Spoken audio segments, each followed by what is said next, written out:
The ancient promise.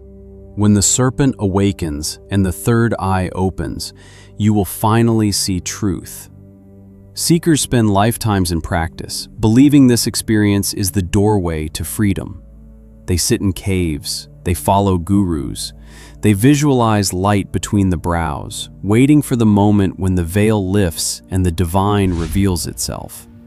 Then they would come to Nisargadatta Maharaj, one of the most uncompromising teachers of non-duality, and describe their visions of light, the Kundalini surging up their spine, the third eye cracking open. They expected confirmation. They expected awe. Instead, Maharaj would smile that sharp, cutting smile of his and say it plainly, "Nonsense. Don't waste your time." To the seeker, it landed like a slap. To Maharaj, it was compassion in its purest form. Because beneath the dismissal was a single question, the only question that actually matters: who is having this experience? The answer to that question changes everything you think you know about the path. And what Maharaj saw, what most teachers won't tell you, is that chasing these experiences isn't just a distraction. It is the most dangerous trap on the entire spiritual path. More dangerous than ignorance, more dangerous than sin, because it wears the face of awakening itself. The yogic map is ancient and precise, describing 7 chakras as energy centers from the root to the crown that each govern different aspects of your consciousness. Muladhara sits at the base of the spine as the earth element of survival, while Svadhisthana in the sacral region represents the water element of creativity and desire. Manipura at the solar plexus brings the fire of personal power, and Anahata at the heart offers the air element of love and compassion. Vishuddha at the throat provides the space for expression, leading to Ajna between the brows as the seat of intuition. And finally, Sahasrara at the crown, which is the 1,000-petaled lotus of union with the Absolute. Kundalini is described as dormant Shakti, coiled at the base of the spine, waiting to ascend like a serpent power.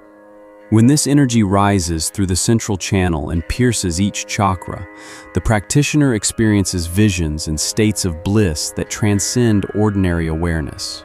The third eye opens perception beyond the physical senses to reveal divine light and cosmic awareness, giving you the ability to see what the body's eyes cannot touch. These are not mere metaphors in traditional systems, and practitioners often report heat moving up the spine or pressure at the crown. They experience spontaneous movements of purification and hear inner sounds like bells or rushing water during their meditation. The promise is clear that when Kundalini reaches the crown chakra, your individual consciousness merges with the universal consciousness. The drop returns to the ocean, and the seeker becomes the sought. Entire systems have been built on this foundation to help the aspirant move step by step toward realization. Hatha Yoga prepares the body, while pranayama purifies the energy channels, and various locks and gestures are used to direct the flow of power. For many, this journey feels incredibly real because the experiences are vivid and the energy is undeniable. It sounds perfect. It sounds like the end of the journey. The drop returning to the ocean, the seeker finally becoming the sought. But every one of these ancient maps, precise as they are, contains a single fatal flaw. A flaw that most practitioners never see because it is hidden inside the very thing they trust most. Nisargadatta saw it immediately, and once he points it out, you cannot unsee it. But for Nisargadatta, this is exactly where the real delusion begins. Nisargadatta Maharaj offered a teaching that cuts through every system, every practice, and every promise you have ever been told. He spoke with a voice that was both fierce and gentle, stripping away the layers of who you think you are. You are not the body, You are not the mind, and you are not even the subtle body where the chakras are said to reside. Every experience you have ever known, no matter how refined or blissful it felt, eventually appeared and then disappeared. That which comes and goes cannot be your true nature, because your essence does not have a beginning or an end. The chakras belong to the subtle body, which is still just a part of the manifest realm, still a part of the dream we call Maya. When a vision of light fills your inner sight, or you feel energy rushing up your spine, you must ask yourself, who is witnessing this event? The witness stands prior to all phenomena, including the most profound spiritual experiences, and this witness does not need to rise or open. The witness simply is, and it has always been there, watching the play of energy without being changed by it. Nisargadatta once told a seeker that whatever they had heard about Kundalini and chakras belonged entirely to the realm of the body-mind. He did not deny that these experiences happen, but he denied that they had any ultimate significance for the truth of who you are.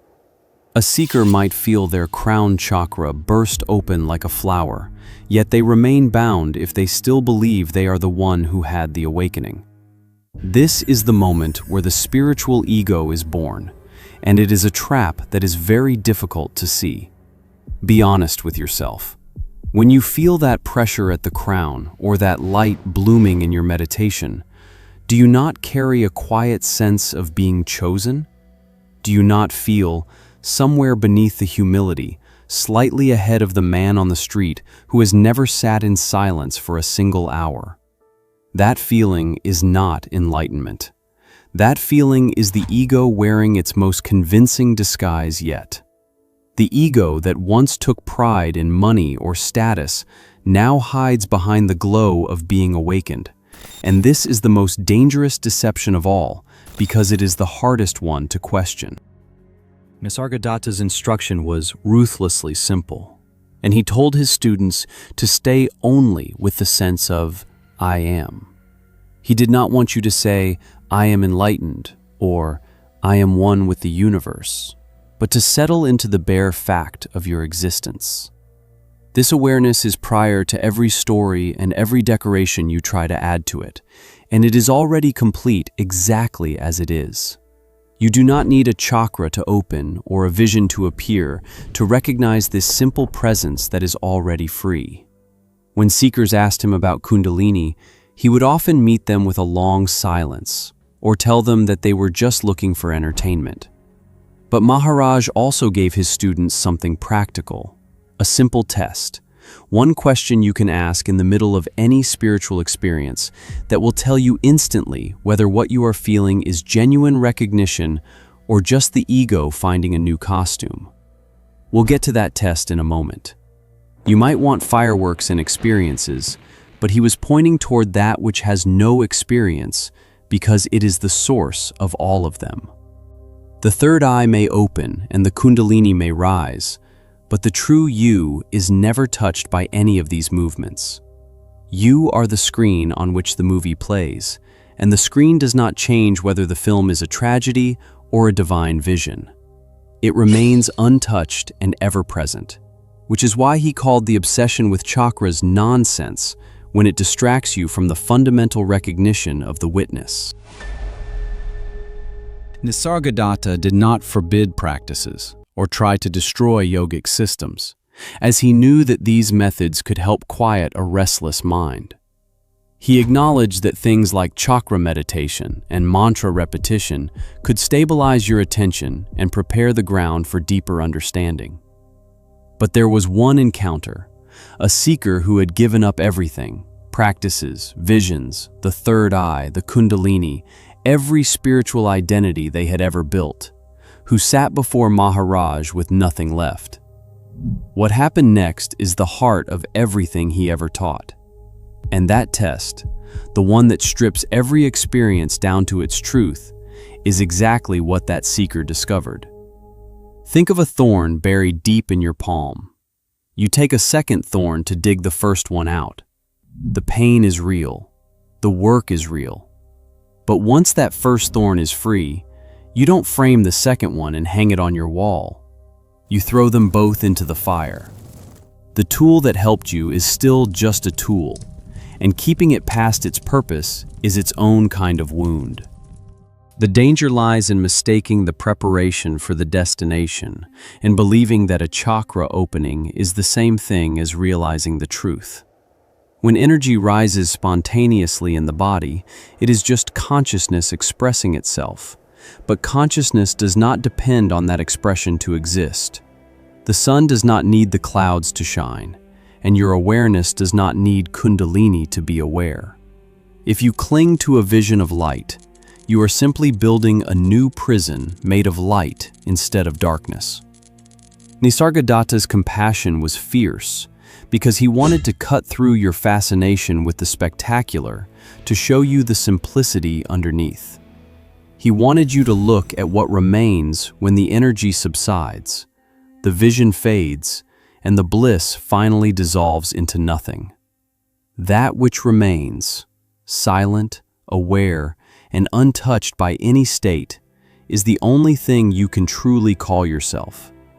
The spiritual path is not about adding new experiences to your life, but about subtracting the false identities you have collected over the years. You are not the body feeling the energy, and you are not the mind trying to interpret what the vision means.